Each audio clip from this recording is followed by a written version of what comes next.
Hey everybody, Bones here, Bones Garage, just bringing you an update what's going on at the garage. So, 1979 Scout 2 Rally Edition.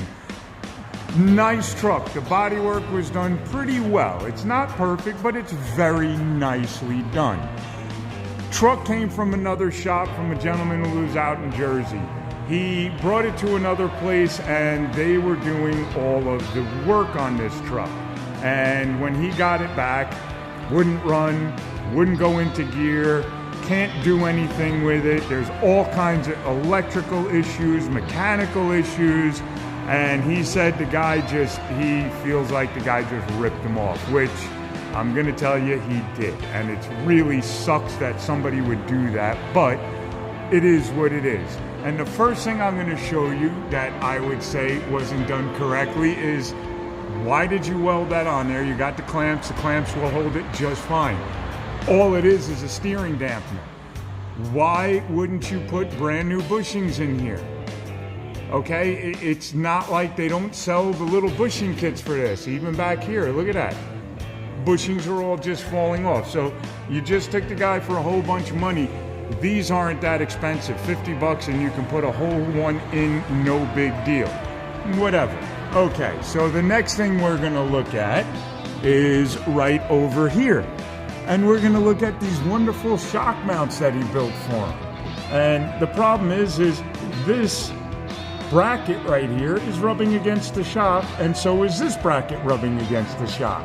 So the shock can't have any movement forward to back or side to side or anything like that. It just keeps running into this. That's not good either. The welds are absolutely atrocious. They are horrible. It's like it was his first time welding something. Okay, not terrible, but not good either. Ball joints. Ball joints are all bad. All four of them, both sides. U-joints, all bad. All four of them. Brakes, all need to be worked on. Steering linkage, all needs new. Both tie rod ends on the tie rod bar, and the drag link looks like it was just replaced, so it's not really. And this is the drag link, comes from your steering box to your pitman arm. That's the drag link, and it goes to the steering knuckle right over here. Looks pretty good. This one looks like it's been on here for a while, but it's still in okay condition. Look at how long all his brake hoses are. Every one of them's like that. Wait till we go to the back, I'll show you more. Then we keep moving down, and we see somebody made a cross member for this. That's not the original cross member. Somebody made that. And look at that. The front drive shaft is hitting the cross member. How do you expect this to do anything? You can't do anything. And what I believe has happened to this now is somebody tried putting it into four-wheel drive and driving. And I believe that they may have done some damage to the transfer case, which these are a good transfer case. It's a Dana 20, it's a gear-driven transfer case. They're not the most robust, but they are a good transfer case. I've seen a lot of them. That are in great condition after years and years of use. So there you go with that. Nice. This whole thing is just an abortion. The whole thing. And then you look at the welds once again. That's his welds. This is not a good deal. Then we have cables running under stuff. You should never have cables running under a spring. There is no reason for it. If this comes down onto a rock, if you're off-roading or whatever, what's it gonna do to your cable? Yeah, it's gonna break it. Then we keep moving on down. He took a stainless steel exhaust system and put it on here. He started out with the steel exhaust system, the mild steel, went to a stainless steel exhaust system, and then started putting it on, and then went ahead and shoe and die bent it and put all kinds of crinkles. You can't shoe and die bend stainless, 404 stainless especially. This is what it sounds like. It's a 404 stainless. You can't do that because it crinkles. Good mufflers, like these mufflers. They have a really good tone to them. I like them. They're loud though. If we go down further, you can see why I say you can't bend stainless. See how it crinkles it all up? See how it crinkles it all up? Stainless can only be mandrel bent. It cannot be shoe and die bent. And that's the type, like my machines over there, my exhaust benders. You cannot use those on stainless. It's too brittle. It doesn't have the give. And then it also will really pull this side part, the back section, in and make the pipe really small. Again, not a big deal. Now we're gonna get to some brake lines here. Look at this mess. I don't know what he was thinking. He comes off of the backing plate, comes around, goes into here, again, the wonderful welds, comes around this, leaves it resting against the housing on the sharp edge of the housing, makes a 180 degree turn into the splitter, and then from the splitter he goes all the way out, goes all the way back across to the other side with some more wonderful welds. Yes, this is just getting really good. Tell me, this is getting really good. Now we go to the other side and your brake line comes down here, and then he has an air line attached right here, air line attached to this brake line. That's really safe, really good. I love that. Good job, guys. Really good job. That is just, I just have no words for that.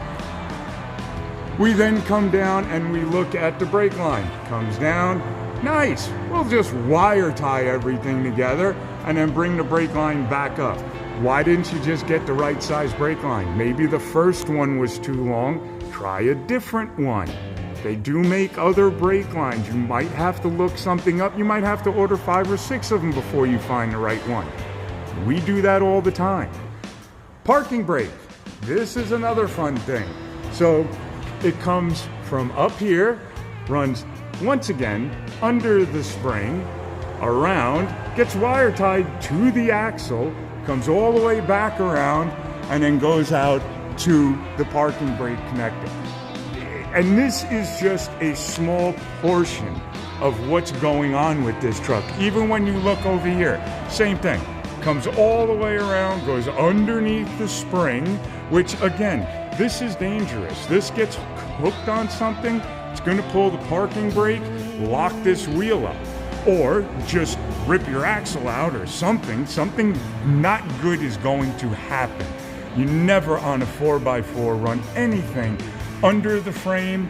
You never run any kind of wire or cable under a spring, and you really should never, ever wire tie a brake cable to your springs. I mean, really? And I want to show you the biggest no-no you should never, ever do. And I've seen this way more than once. That is your rear drive shaft. That is a weld. That is another weld. You never, ever weld your drive shaft in the middle of the drive shaft. The only place a drive shaft should ever get welded is at the yoke. This is way dangerous. This is one of those things that can pole vault you into next week. If this breaks, the front of the drive shaft will come down, hit the ground, and that can pole vault that rear end and just push it right out from underneath the truck. Everything about this truck is dangerous. There is nothing that has been done on this truck that has been done correctly. We are going to go through this whole truck and we are going to do it correctly. Oh, I gotta call the owner and let him know what's going on. Another thing we are finding is they went ahead and put these 1970 or 60 spring shackles on. Look at them. They sit like this. All the bushings up here are worn out. All the bushings down here are worn out. There is no sleeve to separate everything in there. Who did this?